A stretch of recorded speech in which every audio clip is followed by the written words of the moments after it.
Nice crowd. What a good-looking group of people. Well, we have some very, very good news today, and a lot of good things are happening for our country. Please sit down.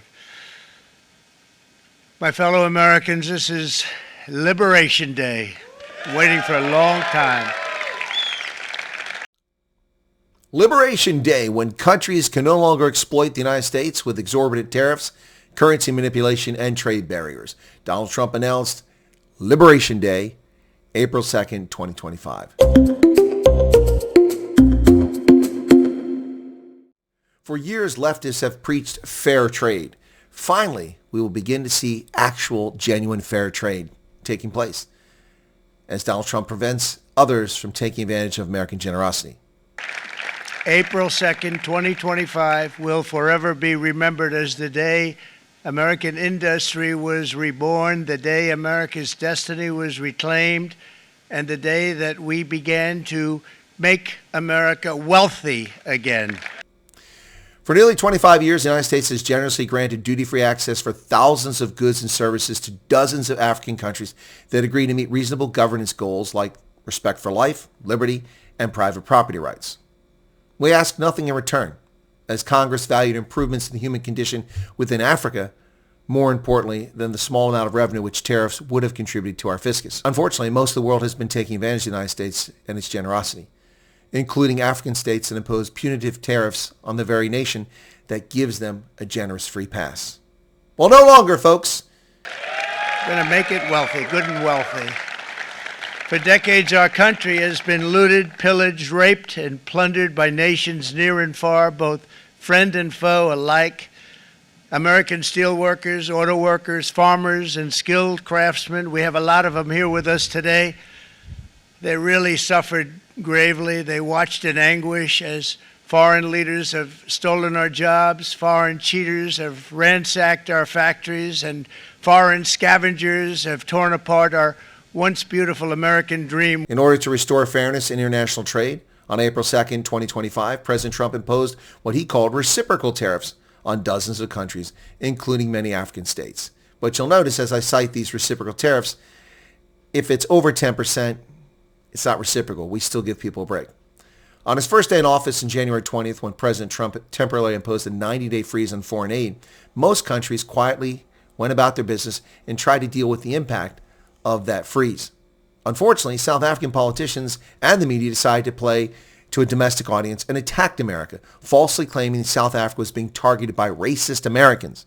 Now, nothing could be further from the truth, and South African politicians and media knew full well that they were lying to the world. Our country and its taxpayers have been ripped off for more than 50 years, but it is not going to happen anymore. It's not going to happen. Let's see what happens now. South Africa, 60%, 30%, and they've got some bad things going on in South Africa. You know, we're paying them billions of dollars, and we cut the funding because a lot of bad things are happening in South Africa. The fake news ought to be looking at it. They don't want to report it. Folks, South Africa essentially imposes 60% tariffs on U.S. imports, while we charge little to no tariffs on South African goods and services. No longer. Regardless of South Africa's Africa Growth and Opportunity Act status, Trump is imposing a 30% tariff on South Africa in response to the 60% applied to us. Additionally, the new 25% tariff on automobiles also applies to South Africa, which shipped 25,553 cars to the United States in 2024. This directly jeopardizes at least 145,000 jobs in the South African automobile industry. On May 1st, another 25% tariff will also hit South Africa. That one will be on auto parts and will be devastating to the auto industry in South Africa. I understand that Mercedes-Benz, Daimler-Benz, and BMW are already reducing operations in South Africa in anticipation of this. Those 25,000 cars represent 5% of the total car market for all of South Africa, just exports to the United States. Now, the egregious tariffs, currency manipulation, and trade barriers that African states apply to America include these outrageous rates.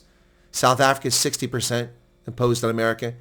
The new reciprocal rate, just half, 30%. Madagascar, 93% on American goods and services, 47% response. Tunisia, 55%, 28% response. Côte d'Ivoire, 41%, the world's largest source of cocoa, just 21%.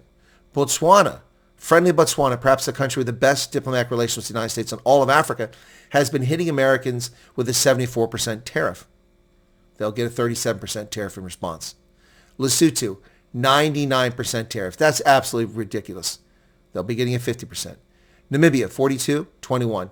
Mozambique, 31%, so 16%. And Zambia, 33%, 17%.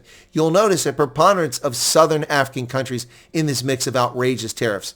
The abuse that Southern Africans have given to America, despite our incredible generosity, saving tens of millions of lives in Southern Africa over the past 22 years with PEPFAR, is disgusting. Our reward for saving millions of South Africans and Botswana and Sotho and Namibians and Mozambicans and Zambians are these outrageous tariffs on our goods and services?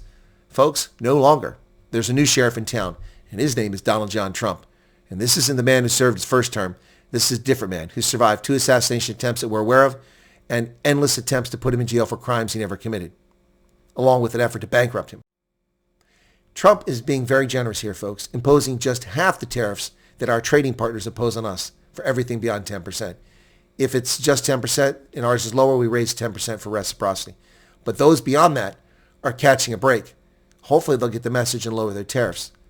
For nations that treat us badly, we will calculate the combined rate of all their tariffs, non-monetary barriers, and other forms of cheating. And because we are being very kind, we're kind people, very kind. You're not so kind when you got ripped off with your salaries. My auto worker friends and my Teamster friends and all of the unions that typically voted Democrat, they're not voting Democrat anymore because worker, whether union or non-worker, they're for the Republicans now. That's what happened. But we will charge them approximately half of what they are and have been charging us. So the tariffs will be not a full reciprocal. I could have done that, yes, but it would have been tough for a lot of countries. People are making a lot of hay about Donald Trump attacking the world. No, the world has been taking advantage of America for far too long. How does anybody in the right mind think that it's fair to put a 99% tariff on U.S. goods when we have no tariff on your products? That's insanity. No wonder this country has been going down the tubes and all of our manufacturing has been moving overseas. Well, a new day is dawning. It's the golden age of America. And if you don't like it, too bad. And for South African politicians in the media who will cry and scream that South Africa is being singled out. You're not. You're not being singled out. Dozens of countries around the world are now going to see tariffs, reciprocity, or a break if it's beyond the 10%.